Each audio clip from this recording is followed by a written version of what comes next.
تابوت سکینہ، اس کے بارے میں کیونکہ بات نہیں ہو سکی تھی تو میں نے سوچا کہ وہ بھی آج آپ لوگوں کو بتا کے کمپلیٹ کر دوں، تاکہ کیونکہ دیکھیں حضرت موسیٰ علیہ السلام کا ذکر قرآن میں 136 ٹائم آیا ہے.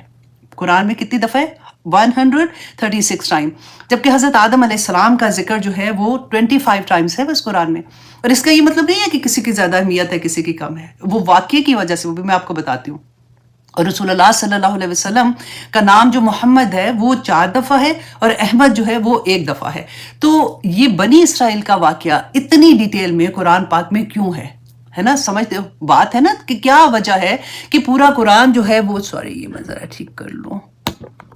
پورا قرآن جو ہے وہ ان کے واقعے سے بھرا ہوا ہے. اس لیے کہ آپ دیکھیں کسی بھی نبی کا ہم پڑھتے ہیں نا، کوئی بھی دور کی ہم ہسٹری پڑھتے ہیں کہ حضرت لوط علیہ السلام، حضرت ابراہیم علیہ السلام، یا کسی کا حضرت نوح علیہ السلام، تو ہوا کیا کہ جی نبی آئے تھے، انہوں نے پیغام دیا، لوگوں نے نہیں مانا.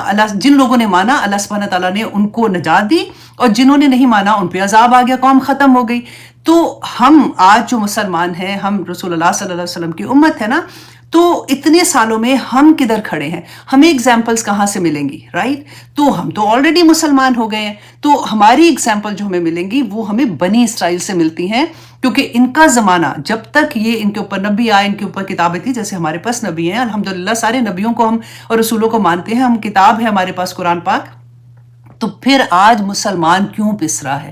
آج ہمارے پاس وہ سارا کچھ ہوتے ہوئے ہم کیوں اتنے پریشانیوں میں ہیں؟ تو ہمیں جا کے کہاں سے دیکھنا ہوگا؟ بنی اسرائیل سے، کیونکہ اگزامپل ہمارے پاس صرف وہی ہے، کیونکہ وہی مسلمان تھے اور ان کے اوپر زوال بھی آتا تھا اور ان کے اوپر عروج بھی آتا تھا. زوال کی کیا وجہ تھی اور عروج کی کیا وجہ تھی وہ ہمیں قرآن پاک سے ملے گا. تو اس واقعہ میں ہمیں اتنی رہنمائی ملتی ہے کہ میں آج، اب دیکھیں ہم ایز اے قوم اگر نہیں دیکھتے نا، ہم اپنی ذات کو بھی اگر دیکھیں گے نا، تو اس میں ہمیں سارا کچھ بلیک اینڈ وائٹ سمجھ آ جاتی ہے. آج ہمارا یہ حال کیوں ہے، اور جب ہمارا عروج تھا تو ہمارا کیا حال تھا، اور وہ بھی وجہ کیا تھی. تو اسی بات کو انشاءاللہ میں ریلیٹ کرتی جاؤں گی تاکہ ہم لوگوں کو آسانی سے سمجھ آئے. ہم لوگوں کی تفسیر کرنے کا مقصد بھی یہی ہے، صرف کہ ہمیں قرآن پاک کی اس طرح سے سمجھ آئے کہ میری زندگی میں قرآن جو ہے وہ اس کا کیا اثر ہوگا، اور میں اس سے کیسے اپنے آپ کو بہتر انسان بنا سکتی ہوں، بہتر مسلمان بنا سکتی ہوں، تاکہ میں آخرت میں کامیاب ہو جاؤں. تو اب یہاں پہ دیکھیے کہ تابوت سکینہ یہ بنی اسرائیل کے لیے اتنی اہمیت کا حامل کیوں تھا، ان کے لیے اس میں کیا چیز تھی، اور یہ کدھر چلا گیا، اب کدھر ہے. یہ جو ہسٹری جانتے ہیں ان کو تو کچھ نہ کچھ پتا ہوگا، لیکن میں اس لیے کہ جو بہت سے لوگ ہوتے ہیں ان کو اتنی ہسٹری کا نہیں پتا ہوتا، تو ایک دفعہ ان کے سامنے بھی یہ بات آ جائے گی. اب دیکھیں سورۃ البقرہ آیت نمبر 278. اب اس کو آپ انڈرلائن ذرا کر لینا تاکہ آپ لوگ بعد میں خود اس آیت کو پڑھ کے کمپیریزن کر سکو، ٹھیک ہے؟ اور اس کو انشاءاللہ پھر ہم دیکھیں گے کہ اللہ سبحانہ تعالیٰ نے کیا فرمایا کہ سورۃ البقرہ آیت نمبر 248 کہ اس کی بادشاہی کی نشانی یہ ہے کہ تمہارے پاس وہ تابوت آ جائے گا جس میں تمہارے رب کی طرف سے دلوں کا چین ہے. اب دلوں کے چین کو بھی انڈرلائن کیجئے، ٹھیک ہے؟ کہ اب کون سے اللہ سبحانہ تعالیٰ یہاں پہ کیا بات فرما رہے ہیں کہ اس کی بادشاہی کی نشانی. آپ کو یاد ہے لاسٹ ٹائم جو میں نے آپ کو پوری سٹوری سنائی تھی، طالوت اور جالوت کا قصہ بتایا تھا، جب ان کے جو نبی تھے نا وقت کے، وہ شمول جو تھے، حضرت شمول تھے، ان کے پاس جب ان کی قوم بنی اسرائیل گئی تھی. اب اتنا بڑا سبق ہے نا اس میں، دیکھیں کہ یوشع بن نون کے ساتھ انہوں نے فتح تو کر لیا تھا فلسطین، اور جا کے کیا کیا تھا کہ 12 حصوں میں تقسیم ہو گئے تھے. 12 اپنی قومیں، وہ کیا کہتے ہیں، قبیلے بنا لیے تھے. اب جیسے انہوں نے 12 قبیلے بنائے، کہ ہم کیوں بنائے؟ تاکہ ہمیں لڑائی نہ ہو، ٹھیک ہے؟ ہر قبیلہ اپنی اپنی جگہ رہے گا. لیکن آہستہ آہستہ کیا ہوا کہ ایک قبیلہ دوسرے قبیلے سے لڑنا شروع ہو گیا. اب کمپیریزن دیکھیے آج مسلمانوں کا کہ ہمارے کتنے فرقے بن گئے ہیں، ہر فرقہ دوسرے کو کافر، ہر فرقہ دوسرے کو غلط. بالکل وہی ایگزیکٹلی سٹوری آپ کو یہاں پہ نظر آئے گی. 12 قبیلے بنے، کوئی غلط تو نہیں تھا، مسلمان ہی تھے سارے اس وقت کے بنی اسرائیل، اور نبی بھی تھا ان کے اندر. اب 12 قبیلے جب آپس میں لڑنا شروع ہوئے تو 7 جو ان کے ارد گرد کے لوگ تھے، جو ارد گرد کی قومیں تھی، انہوں نے جب ان کو دیکھا کہ یہ ویک ہو گئے ہیں، انہوں نے حملہ کیا. وہ کون تھے؟ قوم عمالقہ تھی، جنہوں نے ان کے اوپر حملہ کیا تھا. اور حملہ جب کیا تھا تو اس وقت ان کی اینٹ سے اینٹ بجا دی، ان کے اوپر اتنے ظلم کیے، سب کچھ تباہ و برباد کر کے. تو یہ جو ان کا تابوت سکینہ تھا نا، یہ اٹھا کے اپنے ساتھ لے گئے. اب ان کے لیے تو وہ مقدس نہیں تھا، ان کو یہ پتا تھا کہ یہ لوگ جو ہے اس کی بڑی کوئی کرتے ہیں، بڑی اس کو مقدس سمجھتے ہیں. جیسے آج کل کے زمانے میں آپ دیکھیں کوئی غیر مسلم جیسے وہ قرآن کی بے حرمتی کرتے ہیں تو ہمیں کتنی تکلیف ہوتی ہے نا. لیکن اس زمانے میں بھی ان کے لیے تو یہ مقدس نہیں تھا. انہوں نے جان بوجھ کے غصے میں آ کے وہ تابوت سکینہ جو ہے وہ کدھر پھینک دیا، جو گن کوڑا تھا ادھر انہوں نے اس کو پھینک دیا. اب اللہ سبحانہ تعالیٰ نے اس کے بدلے میں، کیونکہ انہوں نے اس کی بے حرمتی کی تھی، تو ان کے اوپر اتنا مشکل وقت آیا کہ ان کے 5-6 شہر جو وہ بالکل تباہ ہو گئے، اس میں وبا پھیلی ہے. ان کو یہ لگا کہ یہ تو اس وجہ سے جب سے یہ تابوت سکینہ آیا ہے ہمارے پاس، ہمارے تو ان کے لیے یہ ورڈ تو نہیں تھا نا، تو یہ ہمارا ایسا ہو گیا. تو انہوں نے کیا کیا کہ وہ تابوت سکینہ کو جو سواریاں تھیں جیسے بنا کے تو اس کے اوپر رکھ کے تو انہوں نے اس کو ہانک دیا اپنے شہر سے دور. تو اللہ سبحانہ تعالیٰ نے فرشتے مقرر کر دیے، 4 فرشتے جو اس کو لے کے تالوت کے جو دروازے تک لے آئے.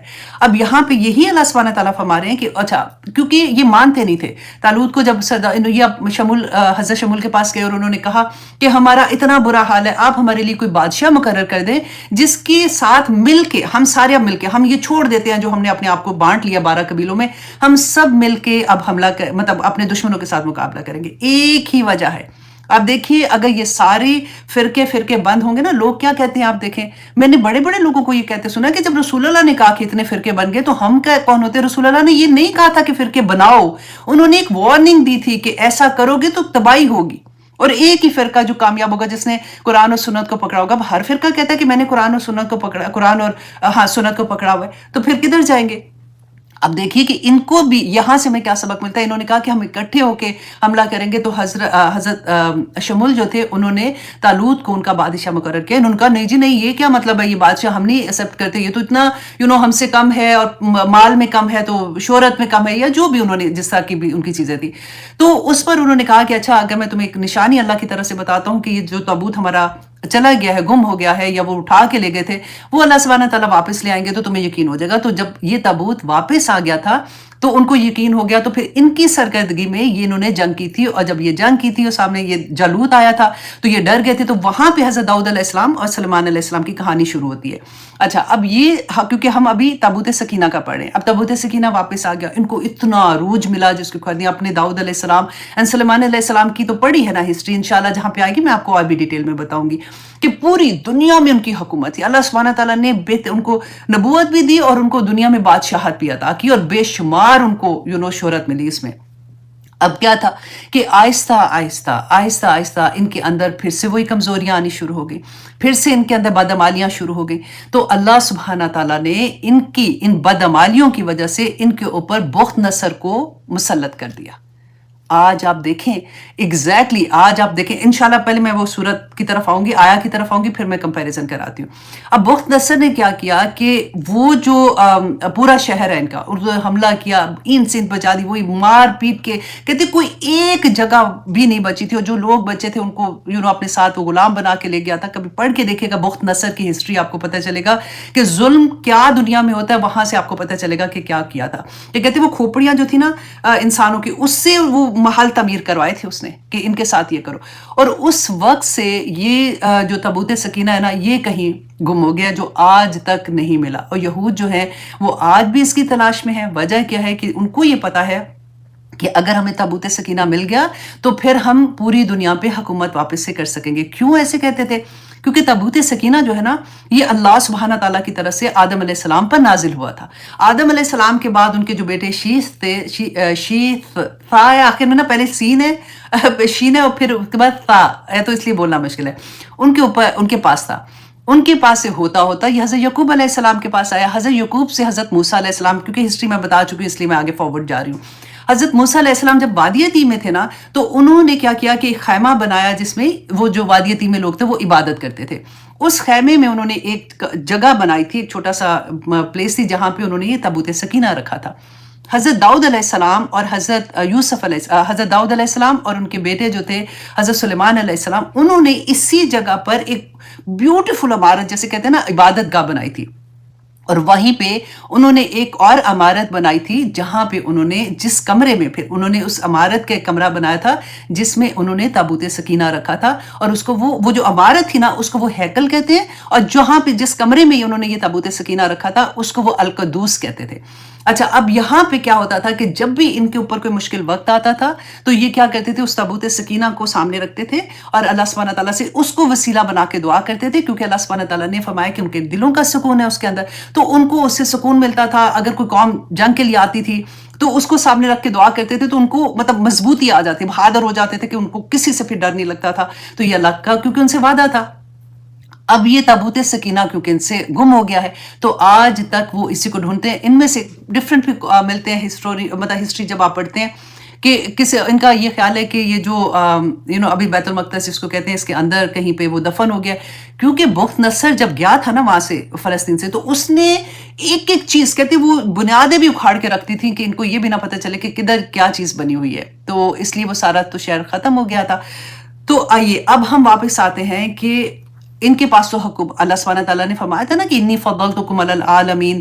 تو اتنے نبی پہ نبی رسول کتابیں سب کچھ اللہ سبحانہ تعالیٰ نے مسلمانوں کو دیا. اس وقت کے مسلمانوں کی بات کر رہی ہوں. آج اپنے آپ کو ادھر ہی رکھ کے دیکھیے گا کہ سب کو پھر جب غلط ہوتے تھے تو ان کو سزا ملتی تھی ان کے اعمال کی وجہ سے. تو اب یہ ہے کہ پھر اللہ سبحانہ تعالیٰ نے جب یہ نہیں سدھرے ہیں قرآن میں ہم نے بار بار سورۃ البقرہ میں پڑھا نا کہ اگر پکڑو اس کو. جب تورا آئی تھی تو کیا کہا تھا پکڑو اس کو ورنہ پہاڑ جو طور ہے وہ معلق کر دیا تھا ان کے اوپر کہ اگر نہیں اس کے عمل کرو گے تو پہاڑ تمہارے اوپر گرا دیا جائے گا. وہ سارا ہم نے پڑھا تھا کہ کیا کیا ان لوگوں کے ساتھ بار بار اللہ سبحانہ تعالیٰ کی طرف سے پھر رحمت آ جاتی تھی پھر اللہ سبحانہ تعالیٰ معاف کر دیتے تھے پھر یہ وہی اب حرکتیں کرنا شروع کر دیتے تھے. آج بھی ہمارے ساتھ کیا ویسے نہیں ہوتا بار بار. ابھی دیکھیے جب کورونا تھا ہمارا کیا حال تھا. گھر گھر میں اذان کی آواز تھی.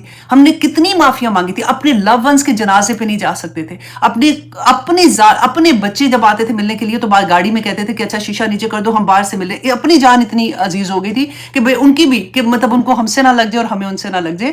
اللہ سبحانہ تعالیٰ نے مسلمانوں کو دکھایا یہ. اس کے بعد سے آج آپ اپنے آپ کو دیکھیں کیا فرق پڑا. کسی پارٹی کا فرق پڑ گیا کہ ہمارے وقت کا فرق پڑ گیا کہ ہم نے اپنے وقت کو ضائع کرنا چھوڑ دیا یا ہمیں یہ احساس ہو گیا کہ ہم نے تو قرآن کو چھوڑ دیا. ہم کہیں قرآن کی وجہ سے ایسے آگے تو ہم قرآن کو پڑھنا شروع ہو گئے سمجھنا شروع ہو گئے. کیا کیا ہم نے. یہی ہسٹری اس لیے امپورٹنٹ ہے کہ ہم اس آئینے میں یہ آئینہ ہے بنی اسرائیل از آئینہ جس میں آج کا مسلمان اپنے آپ کو دیکھ سکتا ہے کہ میں کدھر کھڑا ہوں. اب آپ دیکھیے کہ جب ان سے اللہ سبحانہ تعالیٰ نے جو ان کو اتنی بڑی فضیلت دی تھی وہ لے کے جب ہم مسلمانوں کو دی تھی تو کیا فرمایا تھا اللہ سبحانہ تعالیٰ نے کنتم خیر امۃ اخرجت للناس تأمرون بالمعروف وتنہون عن المنکر. بہترین امت ہو تم ساری دنیا میں. آپ دیکھیں خیرکم من تعلم القرآن وعلمہ کس کے لیے کہا تھا. ہم وہ امت ہے نا. تو اللہ سبحانہ تعالیٰ نے جب ہمارے اوپر یہ ذمہ داری ڈالی تو کیوں ڈالی کہ میں یہ دیکھوں کہ تمہارا عمل اب کیسے ہوتا ہے نا. تو ہمارا عمل دیکھنے کے لیے اب دیکھیے اور پھر اللہ سبحانہ تعالیٰ نے ہمارے ساتھ کیا کیا. اب یہ والی جو آیت ہے نا آیت نمبر 248 کا کمپیریزن کرتے ہیں کہ اللہ سبحانہ تعالیٰ نے جو فرمایا تھا کہ بادشاہی کی نشانی یہ ہے کہ تمہارے پاس تابوت آ جائے گا جس میں تمہارے رب کی طرف سے دلوں کا چین ہے. اور میں نے کہا تھا اس کو انڈر لائن کر لیں. موسیٰ علیہ السلام اور ہارون علیہ السلام کی چھوڑی ہوئی چیزوں کا بقیہ اس کے اندر ہے. فرشتے اسے اٹھائے ہوئے ہوں گے بے شک اس میں تمہارے لیے بڑی نشانیاں ہیں اگر تم ایمان والے ہو. اس کو بھی انڈر لائن کیجئے گا ایمان والے ہو. یہ دو چیزیں میں نے آپ کو کہا ہے نا کہ نمبر 1 یہ کہ اس میں دلوں کا چین ہے اور نمبر 2 یہ اس میں کس میں بڑی بڑی نشانیاں کس کے لیے جو ایمان والے ہیں. اس زمانے میں بنی اسرائیل میں بات ہو رہی ہے نا. اب آپ آئیے سورت کس کے اس میں ہم کون سی آئی تھنک سورت البقرہ آیت نمبر 57 آئی تھنک کیونکہ میں نے لکھا ہے اور میں نے کیونکہ میں اتنا ادھر ادھر لکھتی ہوں لیکن پھر بھی اب آپ ایک کام کیجیے گا گوگل میں نا صرف اس کا تھوڑا سا حصہ ڈال دیجیے گا انشاءاللہ یہ آیت آ جائے گی. یا ایھا الناس اب اپنے لیے اب غور کرنا ہے. یا ایھا الناس اللہ سبحانہ تعالیٰ نے یہاں پہ یہ نہیں کہا کہ مسلمانوں یا مومنوں یا کوئی ایسی بات. یا ایھا الناس تمام انسانیت کو پکارا اللہ سبحانہ تعالیٰ نے قیامت تک جو لوگ آئیں گے. اے لوگو قد جاءتکم موعظۃ من ربکم کہ تمہارے پاس تمہارے رب کی طرف سے موعظہ ایک نصیحت ایک ایسی نصیحت جو دلوں کو نرم کر دیتی. موعظہ پتہ ہے اس نصیحت کو کہتے ہیں تمہارے پاس آ گئی ہے اور وہ کیا ہے قرآن پاک ہے. اللہ سبحانہ تعالیٰ فرماتے ہیں وَشِفَاءٌ لِمَا فِي الصُّدُورِ اور وہ شفا ہے تمہارے دلوں کے لیے.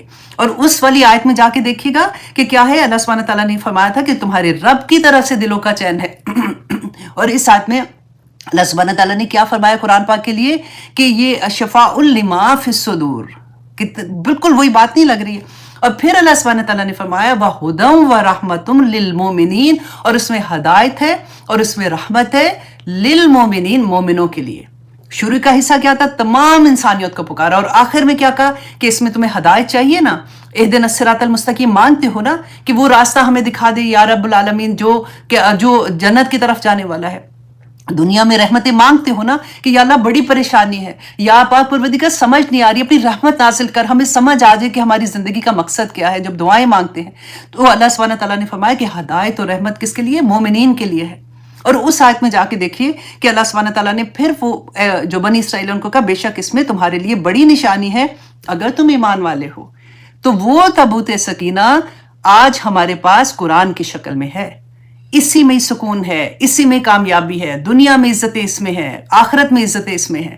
قرآن کو چھوڑیں گے تو دیکھیں قرآن پاک میں اللہ سبحانہ تعالیٰ نے فرمایا کہ مہجورہ کا لفظ ہے کہ قرآن اللہ سبحانہ تعالیٰ کو the day of judgment کہے گا کہ یا پاک پروردگار انہوں نے مجھے چھوڑ دیا تھا. قرآن ہمارے لیے شفاعت بنے گا اور رسول اللہ صلی اللہ علیہ وسلم نے فرمایا تھا کہ اس کی شفاعت قبول کی جائے گی، اور جس کی شفاعت قبول کی جائے گی وہی اللہ سبحانہ تعالیٰ سے کہہ رہا ہے کہ یا پاک پروردگار انہوں نے مجھے چھوڑ دیا تھا. تو کدھر جائیں گے؟ اللہ اکبر. بس اللہ سے دعا کرے کہ آج ہمیں اپنے تابوت سکینہ کی سمجھ آ جائے تاکہ ہم یہ بات کو سمجھ سکے کہ اس دنیا میں کامیابی حاصل کرنے کے لیے اس قرآن کو دیکھنا پڑے گا، سمجھنا پڑے گا، عمل کرنا پڑے گا، کیونکہ یہ قرآن پاک از اے وے آف لائف. اگر ہم اس کو نہیں سمجھیں گے، اس کی ایک ایک لفظ پہ، ایک ایک حرف پہ ہمیں 10 نیکیاں ملتی ہیں. یہ اس کا سائیڈ افیکٹ ہے، ہمارے دلوں کا سکون ہے، ہمارا چین ہے. اس کو چھوڑ کے ہم بالکل آج ذلیل و خوار ہوئے کہ نہیں ہوئے؟ میں اور آپ اپنے آپ کو دیکھیں کہ قرآن پکڑا بھی ہوا ہے، کیا پڑھنا آتا ہے ٹھیک طرح سے؟ باقی کوئی لینگویج سیکھنے کے لیے تو ہماری جان جائے کہ اگر انگلش کا ایک لفظ غلط پڑ جائے، بول جائیں تو شرمندگی ہونی شروع ہو جاتی ہے. بچے کریکٹ کرنا شروع ہو جاتے ہیں کہ ماں یہ کیا بول رہے ہو. اور ایک قرآن کی لینگویج کو سمجھو، اللہ سبحانہ تعالیٰ سمجھتے ہیں میرا کیا مطلب ہے. میری کوشش کچھ نہیں ہونی، بس جو پڑھ لیا بس ٹھیک ہے، اللہ کا شکر ہے اتنا بھی کافی نہیں ہے کہ پڑھ لیتی ہوں. اللہ اکبر. تو چلیے اب ہم آتے ہیں اپنے سبق کی طرف. ہم کر رہے تھے سورہ یونس آیت نمبر 75، اور ہم یہ دیکھیں گے کہ اس میں ہمارے لیے ایک ایک آیا میں آنیسٹلی اتنے سبق ہیں کہ اگر ہم سمجھنے والے ہو جائیں، اگر ہم سیکھنے والے ہو جائیں تو اللہ سبحانہ تعالیٰ ہماری ایک آیا ہی ہماری زندگی بدلنے کے لیے اور نجات کے لیے کافی ہو جائے گی. اعوذ باللہ من الشیطان الرجیم، بسم اللہ الرحمن الرحیم. آیت نمبر 75. اب ہم دیکھیں گے کہ اس میں اللہ سبحانہ تعالیٰ نے کیا فرمایا کہ ثم بعثنا من بعدہم موسیٰ و ہارون، پھر بھیجا ہم نے من بعدہم ان کے بعد موسیٰ اور ہارون علیہ السلام کو. اب یہاں پہ بعدہم کو دیکھیے کہ بعدہم کس کے بعد، کہ ہم نے پہلے بھی یہ آیا پڑھی تھی آیت نمبر 74 میں ثم بعثنا من بعدہ رسلا. تو اس میں کیا ہم نے دیکھا تھا کہ اس کے بعد جو جیسے اور نبی آئے تھے، جیسے حضرت ہود علیہ السلام، حضرت صالح علیہ السلام، حضرت ابراہیم علیہ السلام، حضرت لوط علیہ السلام، حضرت شعیب علیہ السلام، جو پورے آتے جا رہے تھے. تو اللہ سبحانہ تعالیٰ نے فرمایا کہ ان کے جتنے بھی نبی آ رہے تھے اللہ سبحانہ تعالیٰ کی طرف سے ان کے لیے ہدایت لے کے آ رہے تھے. تو لیکن جن لوگوں نے نہیں مانا ان پہ اللہ کا عذاب آیا تھا، اور جنہوں نے مانا اللہ سبحانہ تعالیٰ نے ان کو کامیابیاں عطا کر دی. اور پھر کیا ہوا تھا کہ موسیٰ اور ہارون کو کہاں پہ بھیجا؟ بنی اسرائیل پہ بھیجا تھا. ٹھیک ہے، ان کے اوپر ان کے نبی آ رہے ہیں. دونوں نبی الا فرعون، یہ کس کی طرف آئے ہیں؟ ابھی فرعون کی طرف. اور یہ نبی کس کی طرف آئیں گے؟ بنی اسرائیل کی طرف. اور اللہ سبحانہ تعالیٰ نے پیغام دے کے کس کو بھیجا تھا؟ فرعون کو، وملئہ اور اس کے سرداروں کو، بآیاتنا اپنی آیات کے ساتھ، اپنے معجزات کے ساتھ. فاستکبروا تو انہوں نے تکبر کیا. تکبر کیا تھا؟ نہیں مانے. وہ تو کہتا تھا انا ربکم الاعلی کہ میں تمہارا رب ہوں، تو اس نے ماننے سے انکار کر دیا. تو اللہ سبحانہ تعالیٰ فرماتے ہیں وَكَانُوا قَوْمًا مُجْرِمِينَ، تو وہ جو قوم تھی نا وہ مجرم تھی. جرم کیا تھا ان کا؟ فَاسْتَكْبَرُوا بِآيَاتِنَا کہ انہوں نے ہماری آیات سے تکبر کیا تھا. آج آپ دیکھیے کہ وہ تو ایک معجزہ دے کے بھیجا تھا نا. آج ہمارے پاس آیات نہیں ہے اللہ سبحانہ تعالیٰ کی، ہے نا؟ یہ قرآن کی ایک ایک آیا ہمارے پاس ہے اللہ سبحانہ تعالیٰ کی طرف سے. تو ایک ایک آیا پہ ہمارا عمل کدھر ہے؟ ہم کیا قرآن کے مطابق عمل کرتے ہیں؟ ہمارا اس میں کمپیریزن جو ہم دیکھ رہے ہیں نا، آپ یہ دیکھیے کہ تکبر کیسے ہوتا ہے کہ ہمیں پتہ ہے کہ اللہ سبحانہ تعالیٰ نے یہ فرمایا، اللہ سبحانہ تعالیٰ نے یہ فرمایا، لیکن اس کے باوجود عمل کرنے میں ہم پیچھے جب ہٹ جاتے ہیں تو ہمارے اندر کیا چیز ہوتی ہے کہ یہ تو بڑا، میرے سے یہ نہیں ہوگا، یہ تو میں ایک کہاں اللہ کا حکم اور ایک کیا بندے کی خواہش. تو فاستکبروا بآیاتنا، اللہ سبحانہ تعالیٰ فرماتے ہیں کہ وہ قوم ہی مجرم تھی، وہ لوگ ہی مجرم تھے. تو آج ہم اپنے آپ کو اسی اینگل سے دیکھیں گے. اور آپ دیکھیے کہ اس میں تکبر کے بارے میں پڑھ رہی تھی، جو میں آپ کے ساتھ تھوڑا سا شیئر بھی کر دیتی ہوں کہ تکبر آخر کیا ہے. آج کے دور میں ہم تو فرعون نہیں ہیں، ہمارے پاس تو یہ بات نہیں. تو اللہ سبحانہ تعالیٰ اگر فرعون کو کہہ رہے ہیں تو وجہ کیا ہے کہنے کی کہ تکبر کیا تھا؟ تو تکبر کس اینگل سے ہم دیکھ سکتے ہیں کہ کہیں میری ذات میں تو وہ نہیں ہے. رسول اللہ صلی اللہ علیہ وسلم نے فرمایا آیت نمبر صحیح بخاری 4918 رسول اللہ صلی اللہ علیہ وسلم نے فرمایا کہ کیا میں تمہیں دوزخ والوں کے بارے میں نہ بتاؤں کہ ہر وہ بندہ جو برے اخلاق والا ہے، اللہ اکبر، برے اخلاق والا، بعض لوگوں کا اخلاق اتنا برا ہوتا ہے آنیسٹلی، حالانکہ مسلمان ہے لیکن ایسا ہوتا ہے کہ اس کے تو منہ ہی نہ لگو. اکثر یہ بات آپ کے منہ سے نکلتی ہے نا، نہیں اس کے تو منہ ہی نہ لگو، یہ تو بےزتی کر دے گا، اس کو تو یہ بھی نہیں پتا کہ کہاں پہ کیسی بات کرنی ہے. بعض لوگ اتنے اریٹیٹنگ ہوتے ہیں اور اتنے فورس کے ساتھ سامنے آتے ہیں کہ بندہ اپنے آپ کو اپنی، وہ کہتے ہیں نا جس کو کہ اپنی عزت ہی بچاتا رہ جاتا ہے. وہی بات رسول اللہ نے فرمایا، برے اخلاق والا اور تکبر کرنے والا، اللہ اکبر، کہ وہ لوگ ہیں جو دوزخ والے ہیں. اب پھر بخاری کی حدیث ہے 5783، رسول اللہ غور سے سنیے گا، رسول اللہ صلی اللہ علیہ وسلم نے فرمایا کہ اللہ سبحانہ تعالیٰ قیامت کے دن اس شخص پر نظر رحمت بھی نہیں ڈالے گا، اللہ سبحانہ تعالیٰ اس شخص پر نظر رحمت بھی نہیں ڈالے گا جس نے تکبر اور غرور کا لباس پہنا، جس نے تکبر اور غرور کا لباس پہنا. آپ اس کو تھوڑا سا اگلی حدیث سے تھوڑا سا اور سمجھ آئے گی. یہ مسلم کی حدیث ہے 2085. اللہ اکبر، رسول اللہ صلی اللہ علیہ وسلم نے فرمایا کہ جو شخص تکبر سے کپڑا گھسیٹ کر چلتا ہے قیامت کے دن اللہ اس کی طرف نظر تک نہیں فرمائیں گے.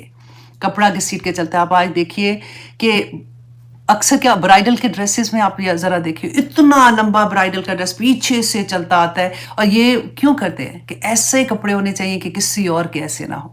اس شان سے میں جاؤں کیونکہ میری شادی ہے، میں دلہن ہوں، کہ لوگ دیکھتے ہی رہ جائیں. وہ تو دلہن ہے نا، اس کو چھوڑیں، پھر ہم اپنے کپڑوں پہ آتے ہیں. میں تو آخر دلہے کی ماں ہوں، دلہن کی ماں ہوں، میرے کپڑے ایسے ہونے چاہیے، میں ایسے ہر ایک ماشاءاللہ، مطلب ہر ایک تو نہیں کرتا، میں صرف آپ کو وہ ورڈز بتا رہی ہوں. اللہ نہ کرے، اللہ نہ کرے، یہ کوئی تانا نہیں ہے کہ اگر کہیں ہمارے اندر ہے تو یہ بہت بڑی بات ہے نا کہ اللہ سبحانہ تعالیٰ رحمت کی نظر بھی نہیں ڈالیں گے. اور یہ پتہ ہے کیا، آنیسٹلی پتہ بھی نہیں چلتا کہ دل کے اندر کہیں شیطان یہ کمبخت یہ ڈال دیتا ہے کہ میں ایسی لوگوں، میں ایسی لوگوں، میں ایسی لوگوں. بہت سے آدمی اور عورت دونوں کے لیے ہے. حضرت ابوبکر صدیق نے رسول اللہ کو کہا تھا جب یہ والی حدیث کے بعد کہ کئی دفعہ ایسا ہوتا ہے کہ میری تہمت جو باندھتے ہیں نا تو اس کا کونا جو ہے وہ زمین پہ لٹک جاتا ہے. تو رسول اللہ صلی اللہ علیہ وسلم نے فرمایا تھا کہ اے صدیق تو ان میں نہیں ہے، کیونکہ دل میں تکبر نہیں ہے. مطلب تم اس لیے نہیں کر رہے ہو کہ میں بتاؤں کہ میری شان کیا ہے یا میں میرے جیسا کوئی اور نہ لگے. یہ بڑی بات ہے سوچنے کی. اور پتہ ایک اور میں پہلے حدیث آپ کے ساتھ شیئر کر دوں کہ یہ مسلم کی حدیث ہے، 91 انٹرنیشنل نمبر ہے اس کا، کہ رسول اللہ صلی اللہ علیہ وسلم نے فرمایا کہ جس کے دل میں رائی کے دانے کے برابر بھی تکبر ہوگا وہ جنت میں داخل ہی نہیں ہو سکتا. تو پھر اسی لیے اس چیز کو تو نکالنے کی ضرورت ہے نا کہ ہمیں یہ سمجھ آئے کہ اللہ اکبر، نہیں تکبر نہیں کرنا. تو آپ ایک پھر ٹیسٹ کرتے ہیں جب بھی کبھی ایسی چیز ہوتی ہے نا، آپ ہمیشہ اپنے آپ کو سٹریس میں لے کے آیا کریں. آپ دیکھیں کہ اللہ اکبر کہیں ایسا تو نہیں میں ایسے کر رہی ہوں، تو یہ کیونکہ اکثر ہمیں یہ لگتا ہے نا وے آف لائف بن جاتی ہیں چیزیں، اور ہمیں لگتا ہے نہیں ہم تو ایسا نہیں کر رہے ہیں، ہے نا. تو پھر ہم ایک ٹیسٹ سے اپنے آپ کو گزاریں. نمبر یہ کہ اگر آپ کو کسی نے یہ کہا کہ بیٹا، اچھا آپ دیکھیے وہاں پہ جو تھا نا کہ لباس لٹکنے کا، یہ وہ آدمی جو ہے نا ان کے لیے کیا حکم ہے کہ ان کے ٹخنے، گھٹنے اوپر، ٹخنے، ان کے ٹخنے جو ہے وہ نظر آنے چاہیے. مطلب ٹخنوں سے نیچے ان کا جو بھی اگر تہمت باندھی ہے یا انہوں نے ڈریس پہنا ہے یا جو بھی ان کا ہے تو وہ نظر آنے چاہیے، ہے نا. عورت کے لیے اس کو کور کرنا ہے، عورت کا سطر ہے وہ، ٹھیک ہے. اگر وہ اس کا کور نہیں ہوتا تو اس کو گناہ ہے، اور آدمی کا اگر کور ہوتا ہے تو گناہ ہے. یہ بات تو آپ سب کو پتہ ہے نا، سب ویری کامن. اور آج کا کمبخت کیپریز ایسی آئی ہیں کہ کسی کا پورا انہوں نے میک شور کیا ہوا ہے جو بھی انڈسٹری ہے اور ان کا کیا مطلب وہ چاہ رہے ہیں کرنے کے لیے کہ کسی طرح سے یہ ایک چیز ہو جائے کہ ان کو ہمارے جو فیشن ہے اس کے اندر وہ اتنا انڈلج ہو جائیں کہ ان کو یہ احساس ہی نہ ہو کہ وہ کتنا ہر وقت گناہ پورے وقت گناہ کی حالت میں ہے. تو آپ دیکھیے کہ اگر فار ایگزامپل بچی ہے، عورت بھی ہے، بچی تو چھوڑے تو آنٹیوں کی بات، چلے ہم اپنی بات کرتے ہیں کہ ہم کسی پارٹی میں گئے ہیں اور ہم نے جو کپڑے پہنے، لمبی قمیض بھی پہنی ہوئی ہے، فل سلیوز بھی پہنے ہوئے ہیں، نیچے جو پینٹ پہنی ہے وہ ہم نے کیپری پہنی ہوئی ہے. پینٹس آج کل پاکستان میں تو مارکیٹ میں جاؤ کوئی پراپر پینٹ ہی نہیں ملتی ہے نا. پینٹ مینس کہ وہ جو پجامہ شلوار قمیض کے ساتھ ہوتا ہے. تو اب کیپری پہنی ہوئی ہے، نماز کا وقت ہے. ایک آنٹی بیچاری میرے جیسی کوئی بیٹھ کے تو انہوں نے کہا کہ جی بیٹا یہ تو سطر کمپلیٹ نہیں ہوتا، تم نماز پڑھ رہی ہو تو وہ پھر کیا ہوگا. ان کا تو عادت ہی یہ ہے. ایک تو ہر جگہ پہ ایسی آنٹیاں کمبخت آ کے ہمارا بھی پارٹی خراب کر دیتی ہیں. یہ تو کم وقت میں ویسے بول رہی ہوں نا. مطلب کوئی بھی آپ اپنے دل کا حال اس لہجے میں پھر آپ اپنے دل کا حال دیکھیں, کیونکہ جس کے دل میں رائی کے برابر بھی تکبر ہو. تکبر کیا ہے کہ مجھے نہیں پتا, یہ ان کو کیا پتا فیشن کا, ان کو کیا پتا ہے کہ پینڈو سی آنٹی اور آ کے میری جان کھا رہی ہے. سوچئے گا. نمبر 2 یہ کہ اگر ہمارے کسی غریب رشتہ دار نے ہمیں انوائٹ کیا ہے, ان کے گھر میں شادی ہے, اس نے انوائٹ کیا, اور کسی امیر رشتہ دار, ہم مڈل میں ہیں, ٹھیک ہے, ان کی طرف سے انوائٹ آتا ہے, تو ہمارے دل میں کیا چیز آتی ہے؟ ایک لالچ ادھر جانے کے لیے, اور ادھر کیا جانا ہے, اچھا پیسے بھیج دیتے ہیں, اگر بہت بھی ہوا نا پیسے بھیج دو, کچھ چیز بھیج دو, بس کہنا بہانہ کر دینا میں نے نہیں آنا, میرے پاس اب اتنا ٹائم ہے کہ اب سارا وقت ایسے ہی کرتے رہو, ہے نا. نمبر 3 یہ کہ اگر ہمارے بچے, اللہ سبحانہ تعالیٰ کرے کہ ہمارے سب کے بچے ایسے ہوں, اگر ہمارے بچے ہمیں آ کے کہتے ہیں, کیونکہ آج کل تو میڈیا ہے اور وہ جان بھی لیتے ہیں, اور ایسے بچے جو بہت ماشاءاللہ جاننا چاہتے ہیں, وہ آ کے ہمیں کہتے ہیں کہ مام جو آپ کر رہے ہو نا this is not right. For example صدقہ دینے میں ہمیں پرانے زمانے کی عادت ہے نا, ہماری مائیں 7 دفعہ کر کے تو پھر صدقہ دیتی تھی. اب آپ کر رہے ہو, آپ کا بچہ کہتا ہے mom this is not right, don't do this, یہ تو مطلب یہ غلط ہے, اسلام میں ایسا نہیں ہے, کوئی بھی ایسی چیز, اور آپ سوچیں مجھے بتائے گا یہ, تو پھر کیا ہوتا ہے کہ بدتمیز ہو گیا بچہ, مجھے بتا رہا ہے. تو کوئی بھی, یہ تو میں نے ایسے ریگولر ایگزامپل جو میرے اور آپ کی زندگیوں میں چل رہی ہوتی ہیں وہ میں نے بتائی ہیں. آپ کسی بھی ایگزامپل پہ اپنے آپ کو, یہ ٹیسٹ اللہ سبحانہ تعالیٰ دیتے ہیں نا, ایک سانچے کے اندر ڈالتے جائیں اور اپنے آپ کو ٹیسٹ کرتے جائیں کہ اس سچویشن ڈالیں اس کے اندر, اور دیکھیں, کیونکہ ہم نے اپنے اندر سے یہ تکبر نکالنا ہے. اگر رائی کے دانے کے برابر بھی ہے تو بھی نکالنا ہے, کیونکہ وہ جنت میں داخل ہی نہیں ہو سکتا. یہ اتنی بڑی بات ہے. تو اللہ اکبر. تو آئیے جناب ہم واپس آتے ہیں کہ ہارون اور موسیٰ کو موسیٰ علیہ السلام کو اللہ سبحانہ تعالیٰ نے فرعون کی طرف اور اس کے سرداروں کی طرف بھیجا تھا, کیونکہ آیات لے کے جو اللہ سبحانہ تعالیٰ نے ان کو معجزات دیے تھے اس کے ساتھ, تو انہوں نے اس کو نہیں مانا, ان کو تکبر کیا. فلما جاءہم, تو جب آیا ان کے پاس, الحق, حق, من عندنا, ہماری طرف سے, قالوا, تو انہوں نے کہا, ان ھذا لسحر مبین, کہ یہ تو کھلا جادو ہے. اب کیوں کہا انہوں نے یہ کھلا جادو ہے؟ کیونکہ وہ یہ چاہتے تھے, اس زمانے میں جادو کا بڑا رواج تھا. جادو کیا ہوتا ہے کہ دکھایا, ایک کرتب دکھانا جیسے کہتے ہیں, دکھایا جی اب کبوتر نکل کے باہر آ گیا ہے, تو اب دیکھو یا تو کچھ بھی نہیں تھا, تو یہ زندہ ہو گیا, تو یہ چلا گیا, تو کرتب دکھا رہا. تو انہوں نے کہا کہ یہ جو, کیونکہ ان کے پاس 2 اللہ سبحانہ تعالیٰ نے معجزات دیے تھے نا, ایک عصا تھا اور دوسرا وہ جو ید بیدا, جیسے ہاتھ ڈالو باہر نکالو تو چمکتا ہوا نظر آئے گا. وہ 2 اللہ سبحانہ تعالیٰ نے ان کو معجزات دیے تھے. اور معجزات ایسے کیوں دیے تھے؟ کیونکہ ہر نبی کو اللہ سبحانہ تعالیٰ نے جو معجزہ دیا تھا نا, وہ اس زمانے میں جو چیز ان کی بہت زیادہ ایسا ہوتا تھا کہ یہ تو جیسے ترقی میں بہت بڑی چیز ہوتی تھی.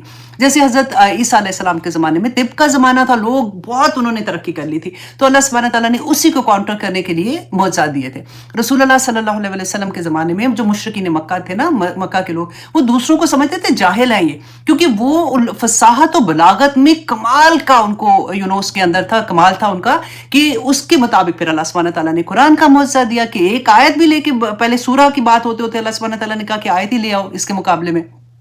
اسی طرح سے موسیٰ علیہ السلام کے زمانے میں جادو کا وہاں پہ رواج تھا, تو اللہ سبحانہ تعالیٰ نے اسی کو کاؤنٹر کرنے کے لیے کہ جب وہ جادو لے کے آئیں گے, مقابلہ ہوئے گا, تو اس کو کیسے ختم کرنا ہے اور لوگوں کے سامنے دکھانا ہے. دیٹ واز دا ریزن کہ جب وہ جادوگر آئے تھے, دے ور دا ٹاپ آف دا جادوگر تھے, تو وہ جب اپنا معجزہ لے کے آئے تھے, جو سانپ بن گئے تھے جب انہوں نے رسیاں پھینکی تھی, تو اس جو حضرت موسیٰ علیہ السلام نے جب عصا اپنا پھینکا تھا تو وہ اژدہا بن گیا تھا اور کھا لیا تھا انہوں نے سارے سانپوں کو. تو جادوگروں کو فوراً سمجھ آ گئی تھی کہ اوہو یہ جادو نہیں ہے, کیونکہ ان کے پاس تو پیک آف دا پیک جادو تھا نا. تو اب یہاں پہ دیکھیے, تو انہوں نے کیا کہا, فلما جاءہم, جب آیا ان کے پاس حق, تو انہوں نے کہا کہ یہ جادو ہے, تاکہ لوگوں کو نہ لگے کہ یہ کوئی ایسی بات نہیں, اس کی اہمیت ختم کرنے کے لیے. قال, کہا موسیٰ نے, اتقولون للحق, کہ کیا تم کہتے ہو حق کو, لما جاءکم, جب وہ آیا تمہارے پاس, السحر ھذا, کہ کیا یہ جادو ہے, تم اس کو جادو کہتے ہو, ولا یفلح الساحرون, کہ ساحر جو جادوگر ہیں وہ تو فلاح ہی نہیں پا سکتے. اب یہاں پہ میں آپ کو تھوڑا سا جادو کے بارے میں بتا دوں, کیونکہ میں نے آپ کو وہ جو نوٹیفیکیشن بھیجا تھا اس میں میں نے آپ کو جادو کے بارے میں تھوڑا سا کہا تھا کہ میں اس کے بارے میں بات کروں گی, کیونکہ بہت سے لوگوں کو بہت سی غلط فہمیاں ہوتی ہیں جادو کے بارے میں, کہ ہر ایک کو تو یہ لگتا ہے نا اللہ نہ کرے کہ مجھ پہ جادو ہو گیا یا کچھ بھی. تو اب جادوگر کیا کرتے ہیں کہ یہ شیطان اور جنات سے ہیلپ لیتے ہیں, نمبر 1, ٹھیک ہے. اور پھر وہ قرآن میں اللہ سبحانہ تعالیٰ نے فرمایا وہ ایسی چیز, مطلب جادو سیکھتے ہیں جو انہیں نقصان ہی پہنچاتی ہے اور انہیں کوئی فائدہ نہیں پہنچاتی ہے. قرآن میں جب اللہ نے فرما دیا تو پھر بات ہی ختم ہو گئی. اب نمبر 2 یہ کہ اللہ سبحانہ تعالیٰ نے فرمایا ان سے جادو سیکھتے ہیں جس کے ذریعے وہ میاں بیوی کے مابین تفریق علیحدگی پیدا کر دیتے ہیں. یہ آیا جو تھی یہ ہاروت ماروت جو آئے تھے نا 2 فرشتے لوط علیہ السلام کے زمانے میں، یہ اس کے بارے میں تھی. کیونکہ اللہ سبحانہ تعالیٰ نے اب ہمارے ذہن میں یہ آتا ہے کہ فرشتے جادو سکھا رہے ہیں تو اللہ سبحانہ تعالیٰ نے کیوں جادو سکھایا، جو کہ کر ہی رہے ہیں کہ وہ میاں بیوی کے اندر تفریق ڈال رہے ہیں. یہ اس قوم کی آزمائش تھی. اور یہ فرشتے جو ہیں وہ اللہ سبحانہ تعالیٰ نے بتایا کہ جب لوگ ان کے پاس سیکھنے آتے تھے تو یہ کہتے تھے کہ ہم سے نہ سیکھو، ہم تمہارے لیے آزمائش ہیں. رائٹ، تو سیکھتے کیوں تھے؟ اب دیکھیں یہ کتنی بڑی بات ہے کہ میاں بیوی کے اندر تفریق کرنے کی وجہ سے. اور کیوں تفریق ہو جائے؟ تاکہ وہ گھر ٹوٹے گا تو پھر کیا ہوگا کہ اس کے جو بچے ہیں نا اس گھر کے وہ بکھر جائیں گے، آنے والی پوری نسل تباہ ہو جائے گی. کیونکہ جس گھر میں جیسے طلاق ہو جاتی ہے، بچے ہوتے ہیں یا ہسبینڈ فوت ہو جاتے ہیں تو بچے دیکھیں جب گھر ٹوٹتا ہے نا تو جو بچے ہیں نا وہ بیچارے بہت تکلیف میں آ جاتے ہیں. لیکن یہاں پہ جو اللہ سبحانہ تعالیٰ بتا رہے ہیں کہ وہ جادو سے کیا کر رہے تھے. اچھا، اب آگے انشاءاللہ آپ کو بہت اچھے سے سمجھ آئے گی. اب تو ہمارا کویسچن یہ ہونا چاہیے کہ کیا جادو اثر کرتا ہے؟ تو اب یہ دیکھیں قرآن میں اللہ سبحانہ تعالیٰ نے فرمایا کہ وہ کسی کو اس جادو سے نقصان نہیں دے سکتے سوائے اللہ کے حکم کے. تو اب ہم کیا سوچیں کہ کیا اللہ سبحانہ تعالیٰ حکم دیتے ہیں کہ جادو کا اثر ہو جائے یا یہ بیمار ہو جائے یا پاگل ہو جائے؟ تو ایسا نہیں ہے.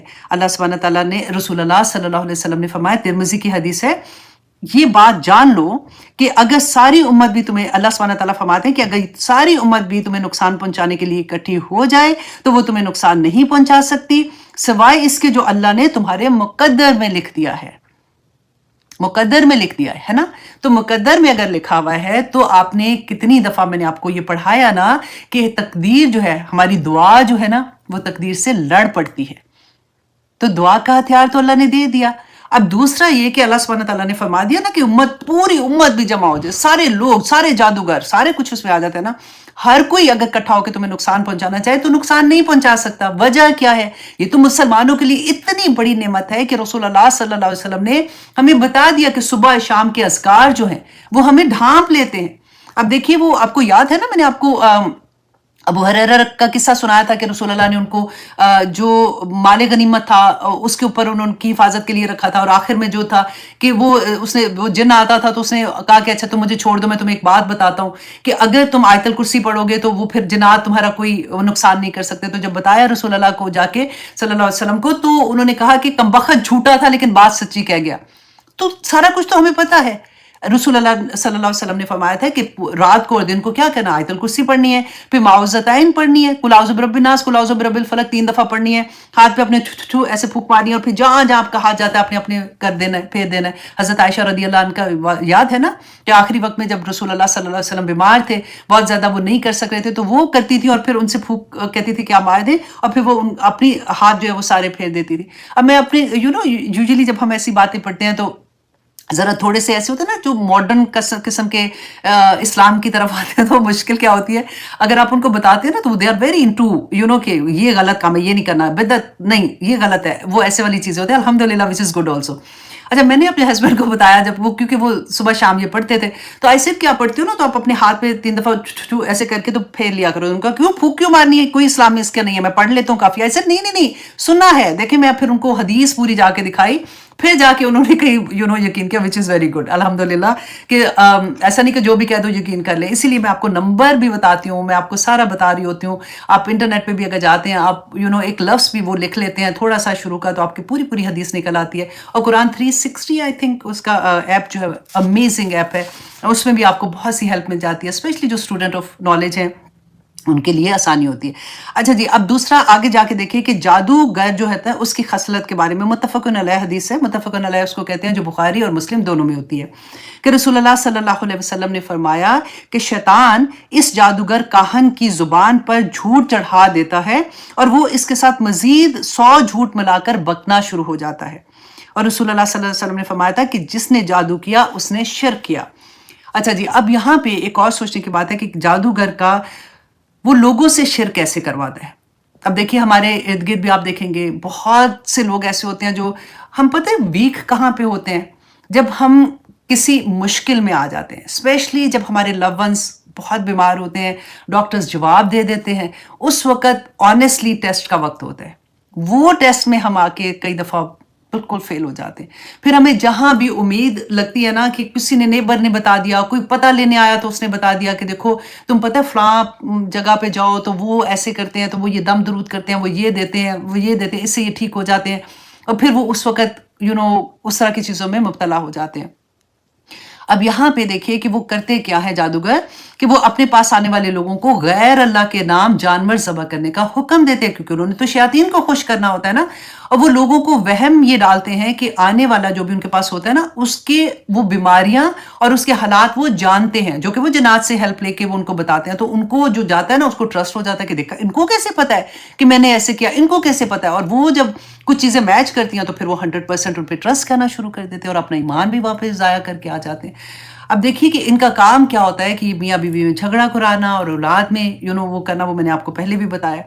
اب ایک حدیث ہے کہ رسول اللہ صلی اللہ علیہ وسلم نے فرمایا کہ جو شخص کسی جادوگر یا کاہن کے پاس آیا اور اس سے کوئی بات پوچھی, کاہن کے پاس گیا, اس سے کوئی بات پوچھی اور اس کی بات کو سچا سمجھا کہ یہ جو کہہ رہا ہے وہ ٹھیک ہے, اور اس کی تصدیق بھی کی, تو اس نے رسول اللہ صلی اللہ علیہ وسلم پر نازل شدہ دین و شریعت کے ساتھ کفر کا ارتکاب کر دیا, کہ وہ مسلمان ہی نہیں رہا.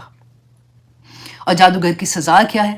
اب دیکھیے ہم مسلمان ہیں نا, ہمارا پاکستان میں تو ہر گھرانہ آلموسٹ مسلمان کا ہے, کھلے عام یہ چیزیں ہو رہی ہیں. ہمیں سب کو پتا ہوتا ہے فلاں جگہ فلاں محلے میں وہ جو آنٹی ہیں نا وہ جادو کرتی ہیں, وہ تو تعویذ کنڈا بھی دیتی ہیں, تو وہ یہ کرتی ہیں, تو وہ یہ کرتی ہیں. اللہ اکبر, پھر بھی کوئی کچھ نہیں کرتا.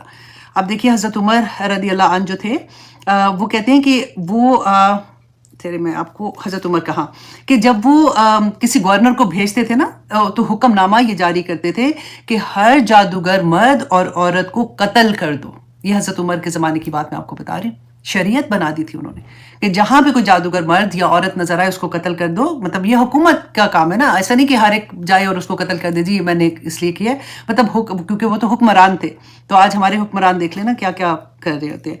قرآن پاک میں اللہ سبحانہ تعالیٰ نے سورۃ البقرہ آیت نمبر 102 میں فرمایا, اور وہ جانتے تھے کہ جو شخص ایسی چیزیں مطلب جادو وغیرہ کا خریدار ہوگا, جو جادو کرے گا یا جادو سیکھے گا, تو اس کا آخرت میں کچھ بھی حصہ نہیں ہے. پھر بھی کوئی سنتے ہیں. تو اس لیے میں نے سوچا تھا کہ یہ بھی جہاں جہاں جو ٹاپک آتا ہے وہ تھوڑا سا آگاہی ہو جاتی ہے, تو ہمارا الحمدللہ آسانی ہو جاتی ہے ہم لوگوں کے لیے کہ ہم کسی کے سامنے بات کرتے ہیں تو ہمارے پاس وہ آیات بھی ہوتی ہیں, ہمارے پاس احادیث ہوتی ہیں.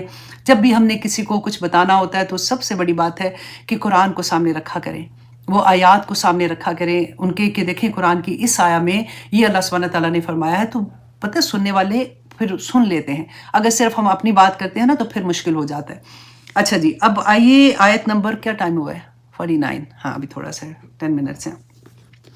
آیت نمبر 78, آیت نمبر 78 سورہ یونس. اللہ سبحانہ تعالیٰ نے فرمایا قالو, انہوں نے کہا, کہ انہوں نے فرعون نے اور اس کے مالا جو اس کے سردار تھے, انہوں نے اجیتنا, کہ کیا تو آیا ہے ہمارے پاس, لتلفتنا, تاکہ تو پھیر دے ہمیں, اما وجدنا علیہ آباءنا, کہ جس پر ہمارے آباء و اجداد تھے, تو اس لیے ہمارے پاس آیا کہ تو ہمیں اس سے پھیر دے. آج بھی یہی بات ہے, آج بھی یہی بات ہے. میں اپنی ذات میں دیکھوں, آپ اپنی ذات میں دیکھو, ہمیں جب کوئی کچھ کہتا ہے تو ہمیں کتنا غصہ آتا ہے کہ کیا مطلب ہے ہم یہ نہ کریں. امی تو ہم نے تو ساری ماں, میری تو نانی بھی ایسے کرتی تھی, نانا بھی ایسے, ہمارے گھر میں تو دادا دادی بھی ایسے کرتے, پھپھیاں بھی کرتی ہیں, خالائیں بھی کرتی ہیں, تو تمہیں کیا نیا دین ہے.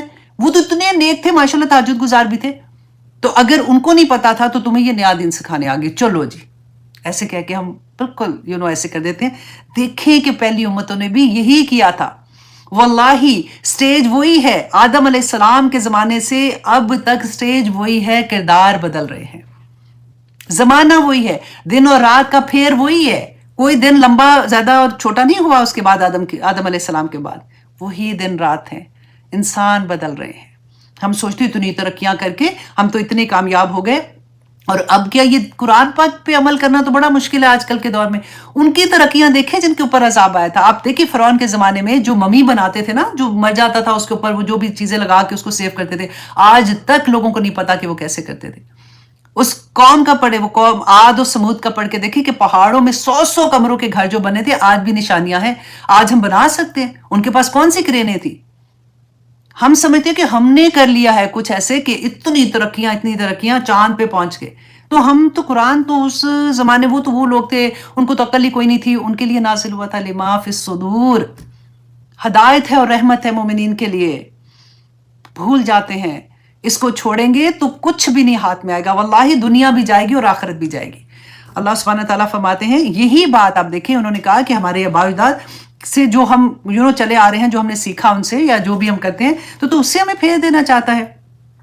وَتَكُونَ لَكُمَا، تاکہ ہو جائے تم دونوں کے لیے الْكِبْرِيَاءُ، بڑائی فی الارض، زمین میں، کہ تمہیں بڑی امپورٹنس مل جائے، لوگ سمجھے کہ بس ہم اگر تمہارے پیچھے لگ گئے تو ساری قوم تمہارے پیچھے لگ جائے گی، تو تم اس لیے ہمارے پاس آئے ہو۔